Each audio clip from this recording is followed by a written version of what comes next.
जय परशुराम बाबा की। मित्रों, बंधुओं, आज मैं आपके बीच में बहुत महत्वपूर्ण विषय लेके आया हूँ, जो शायद इस जनपद के लिए बहुत सबसे ज़्यादा महत्वपूर्ण विषय है। शाहजहाँपुर जनपद की जलालाबाद तहसील, जो कि परशुरामपुरी के नाम से जानी जाती है, जो परशुराम जन्मस्थली, भगवान परशुराम जी की जन्मस्थली है, और इस जन्मस्थली को धार्मिक पर्यटन स्थल घोषित करने के लिए हम लोग विगत 15 वर्षों से आंदोलनरत हैं। परशुरामपुर की जनता, पूरे जनपद की जनता, ब्रह्म समाज के लोग और सनातनी समाज के लोग लगातार इस विषय को लेकर, चाहे कोई भी सरकार रही हो, बसपा की रही हो, सपा की रही हो, और आज की वर्तमान भाजपा की सरकार, जो कि पिछले 4.5 सालों से प्रदेश में और 7 सालों से ऊपर केंद्र में काबिज है, उससे भी हम लोगों ने प्रार्थना करते रहे, आंदोलन करते रहे हैं, कई पत्र लिखे हैं, ज्ञापन दिए हैं, लेकिन किसी ने भी इस तरफ कोई ध्यान नहीं दिया। एक बार हुआ भी था कि जब महेश शर्मा जी पर्यटन मंत्री थे, तो उन्होंने यहाँ पर आए थे, 42 करोड़ रुपए की घोषणा परशुराम जन्मस्थली के जीर्णोद्धार के लिए उन्होंने दी थी, लेकिन उसमें से भी केवल 2 करोड़ 40 लाख रुपए वहाँ छोड़े गए। बाकी पैसा वो कहाँ चला गया, ये सभी जनपद के सभी लोग जानते हैं, और किसकी वजह से चला गया ये भी सभी लोग जानते हैं। मैं नाम नहीं लेना चाहता। लेकिन कल 9 नवंबर है, माननीय मुख्यमंत्री योगी आदित्यनाथ जी कल शाहजहाँपुर जनपद आ रहे हैं। वो जलालाबाद, परशुरामपुरी भी जाएंगे, और 4.5 सालों में शायद वो चुनाव के समय उनको याद आई परशुरामपुरी की, और वो आए हैं। फिर भी हम स्वागत करते हैं और उम्मीद करते हैं कि जब वो कल आएंगे और सभा करेंगे वहाँ पर परशुरामपुरी में, तो वो मंच से घोषणा करेंगे कि भगवान परशुराम की जन्मस्थली धार्मिक पर्यटन स्थल घोषित कर दी गई है।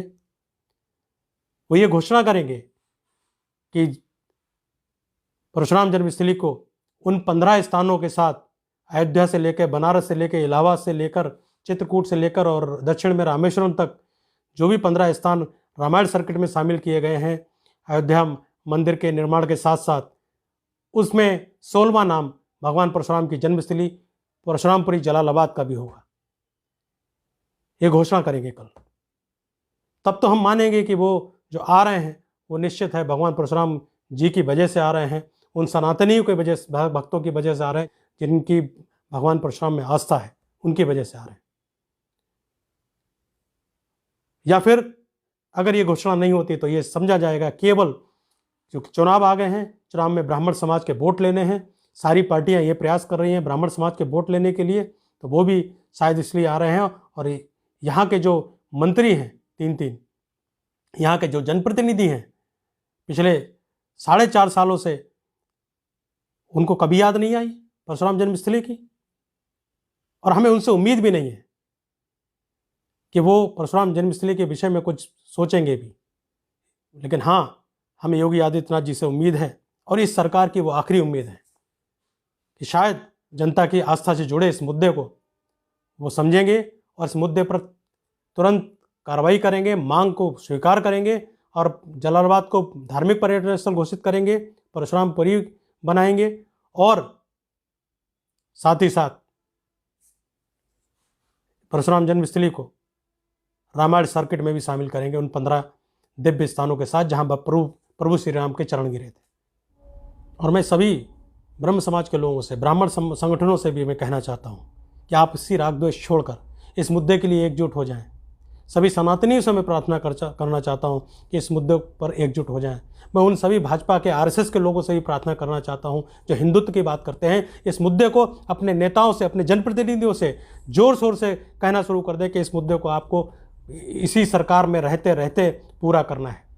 हमें वादे नहीं चाहिए, वादे हमने बहुत देख लिए, और यदि इस सरकार में ये नहीं होता है तो आने वाले चुनाव में हम भी सौगंध खा लेंगे कि सौगंध परशुराम की खाते हैं कि हम पर्यटन स्थल घोषित करवा के रहेंगे, रामायण सर्किट में परशुराम जन्मस्थली को शामिल करवा के रहेंगे। ऐसी सौगंध खाकर अगली सरकार का हमें चुनाव करना है। ऐसे जनप्रतिनिधियों को उखाड़ फेंकना है जो भगवान परशुराम जी के विरोधी हैं, जो भगवान परशुराम जी की जन्मस्थली के लिए आज तक एक शब्द नहीं बोले। ऐसे जनप्रतिनिधियों को ना तो मंत्री बनने देना है, ना ही उनको आगे ना ही उनको विधायक बनने देना है। ये सौगंध हमको खानी पड़ेगी। और नहीं तो आप जिस तरीके से आपकी उपेक्षा हो रही है, जिस तरीके से आपको नज़रअंदाज किया जा रहा है, केवल हिंदुत्व के नाम पर, धर्म के नाम पर बरगला कर, ये अब नहीं चलने वाला। अगर आपको हिंदुत्व है तो परशुराम जन्मस्थली से बैर क्यों? आप लोग सब संकल्प लीजिए, सौगंध लीजिए एक बार फिर से हमारे साथ कि सौगंध परशुराम की खाते हैं, हम परशुराम जन्मस्थली को पर्यटन स्थल घोषित कराएंगे। हम रामायण सर्किट में परशुराम जन्मस्थली को शामिल करा के रहेंगे। जय जय श्री परशुराम, जय जय श्री।